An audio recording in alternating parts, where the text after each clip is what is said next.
Good afternoon, everybody. We're going to make this fast and we're going to make this fun. Play and Go are one of the leading online casino slot suppliers in the world. Now, before I joined our US market entry, spent many years working on the European side of the commercial team at Play and Go. And I probably shouldn't say this in front of you all, especially with my boss on the panel, but through the hard work and expertise of all the other departments in Play and Go, working in the sales team in Europe has become quite an easy job in recent years. We have a brand new game come out every Thursday like clockwork in all markets. The Play and Go brand and our 300 slot games are trusted and recognised by players and operators alike. And if you look at any top performing data on casino content in Europe, you'll see a host of Play and Go content right there near the very top. Play and Go have been live in the US for 6 months now, and we don't have a brand new game come out every week yet. The Play and Go brand isn't a household industry name in the US yet, and if you look at them top performing lists, Play and Go content isn't at the very top yet. My job has just become a lot harder. And that brings us nicely onto this session. And we've got Magnus Olsson here, Play and Go's Chief Commercial Officer. And Magnus, you've been integral in Play and Go's entry into the US. So top dogs in Europe, underdogs here in the US at the moment. And what have your takeaways been that you can share with the audience? Hello, everybody. Yeah, there's many of them, but let me, I think of it like this.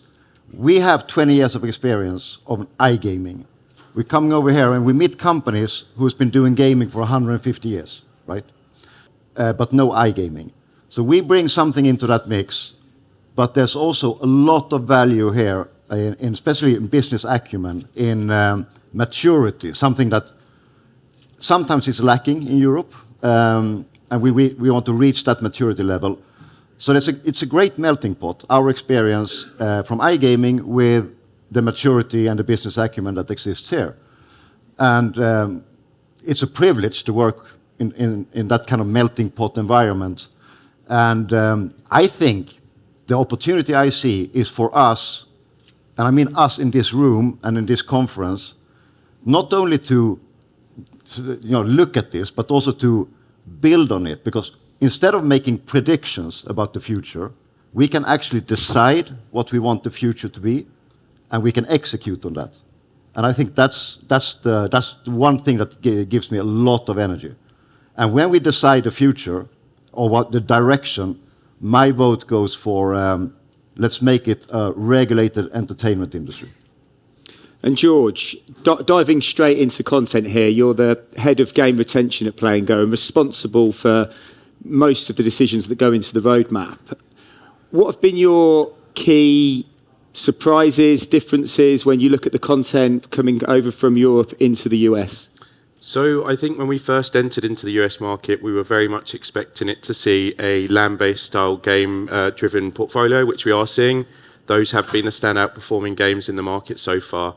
Some of the learnings for us, though, have been what works in Europe doesn't necessarily directly translate over here. We are seeing a lot of popular games in Europe remain popular over here, but the order of those games is very different. For example, if you look at our grid slots, this is not something that people in the US will be familiar with. This is a very alternative type of game, and these have become very popular very quickly. So that's very encouraging to see that new game types and mechanics can work so quick. Are we seeing any trends in regards to IP content, third-party content? Yes, we are. So for those who aren't familiar, the IP games that we do, we've got many really strong brands such as Kiss, Alice Cooper, ZZ Top.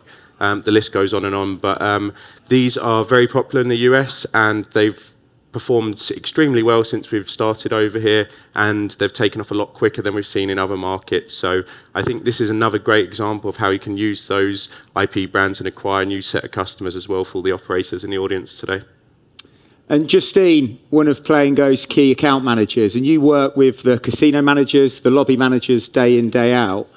As a traditional European iGaming supplier, how has Play and Go been recognised by the US operators in the market? Thanks, Stuart.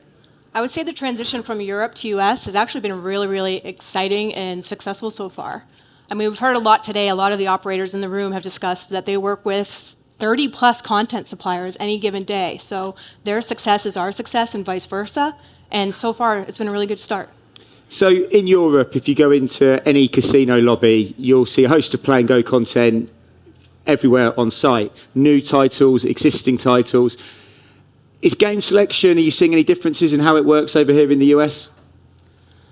I would say from an onboarding perspective, the onboarding is the same process, right? But where it does differ is a little bit state to state, as many of you are aware in the audience today, that there's different odds requirements or the no-win cap requirement in New Jersey. So we do need to tailor that strategy a little bit, Stuart.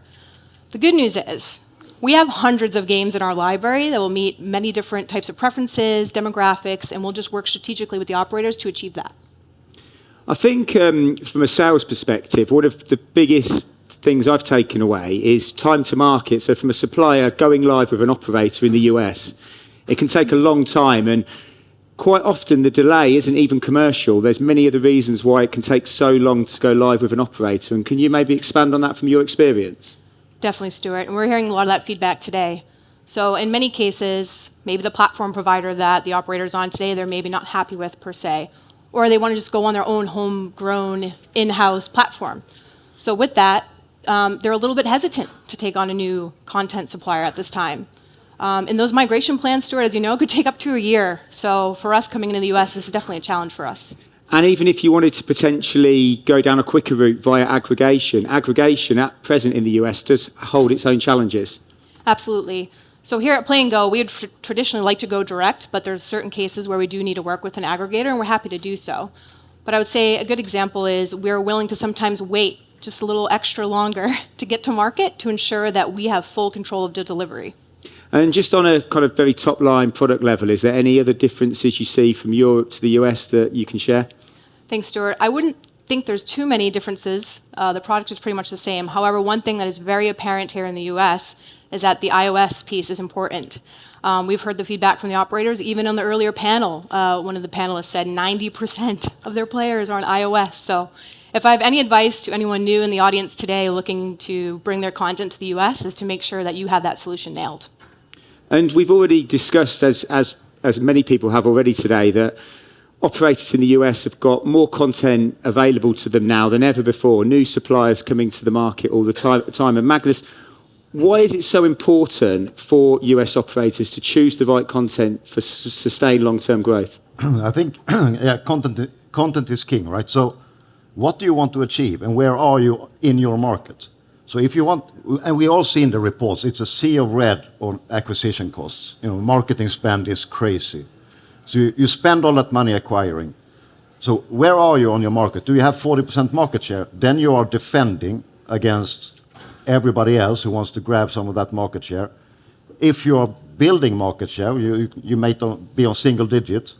You want to acquire new players and your competitors' players, right? Using content, no matter what the position and strategy is, but using content to achieve your strategy is key.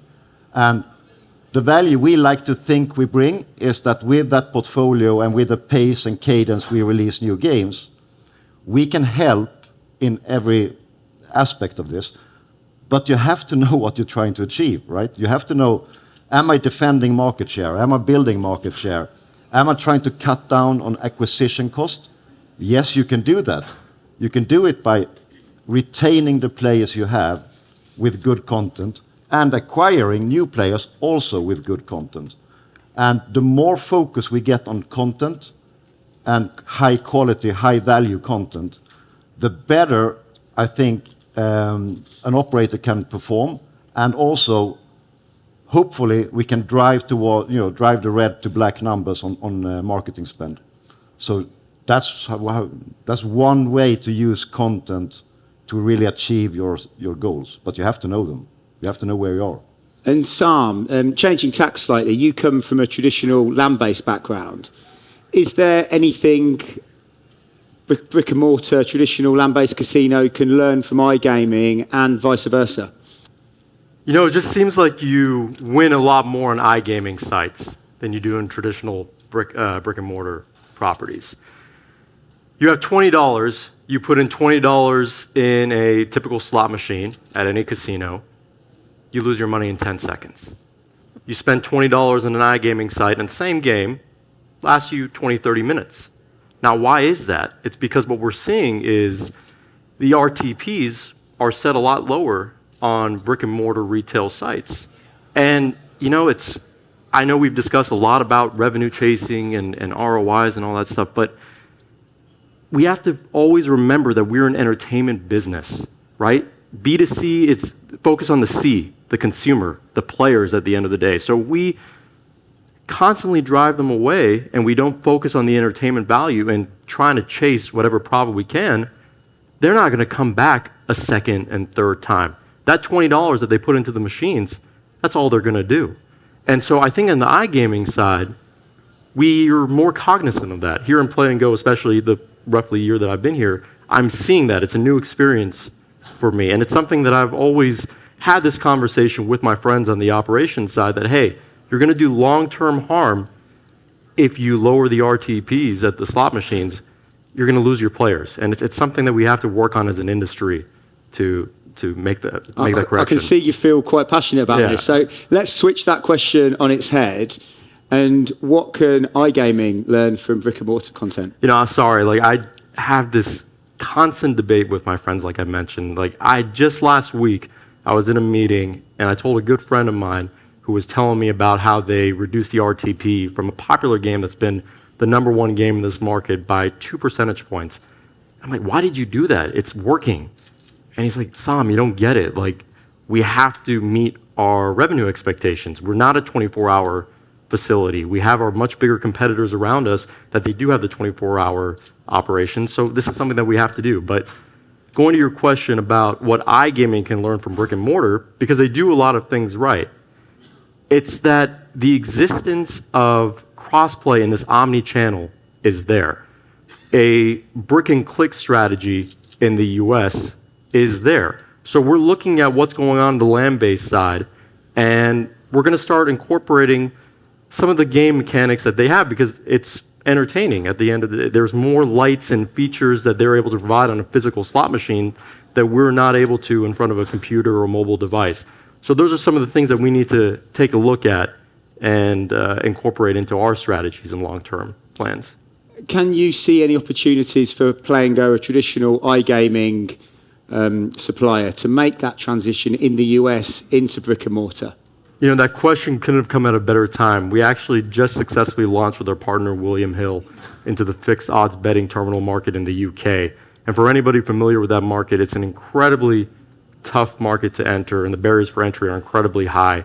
And it's really a testament to our entire team to getting that job done. And I know this is a US-centric event, so focusing on the US, we're taking some of what we've learned in Europe on our new foray into brick and mortar.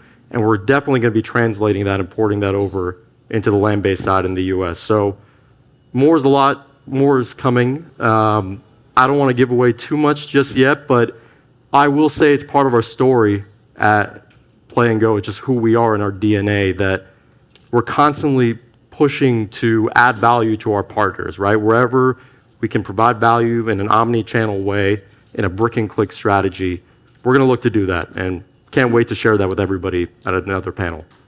And we're almost breaking for lunch. So before we do this, George, we've touched upon existing content. Is there anything you can share with the audience about what's coming from Play and Go in the US soon? Yes, there is. Yes, so we have lots of really good games coming out this year. Very hard to highlight just one, but our upcoming game, Gerard's Gambit, is coming at the end of April, and I believe this game to be an industry first. It is an educational slot game with a view of teaching customers who might not necessarily know how to play slots or be inexperienced, and guide them all the way through every sort of element of a slot game, how the pay lines work, how the symbols work, how the features are triggered. So we have a very short video just to show you on that, and we'll touch on it a little bit more after.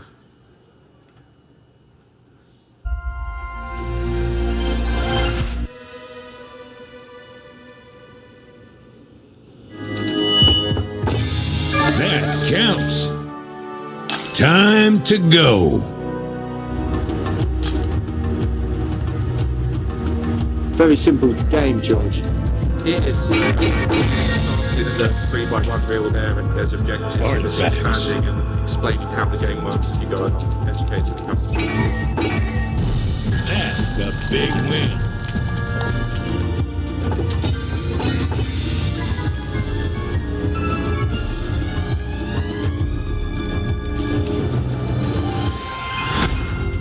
So you're sat here in the audience now. You've never played an online slot game before. Why is this sort of content so important for US operators? So I believe this is very comparable to if you look at the casinos in Las Vegas, for example. During the daytime and quieter hours, they have tutorial sessions where the dealer will show people how to play, talk about the strategy. We have nothing in the online gaming space that replicates that. So the reason they do this is hopefully that customer's walking through the casino floor later that night, and now they understand how to play the game. They may stop by and play. They have the confidence and the understanding. So we are looking to use this as a sort of cross-sell tool. And we've spoken a lot rather today about the acquisition cost being high. What better way to reduce that than using cross-sell and retention? So I believe this game really helps our partners do that. Well, thank you, George, and thank you to all of our panel. And I'm sure we'll probably hear a lot more over the next couple of days around the need for casino operators to reduce acquisition costs and improve retention and cross-sell rates. So I'd just like to leave you with this one last question. As a casino operator, are you choosing the right content to achieve these objectives? Thank you.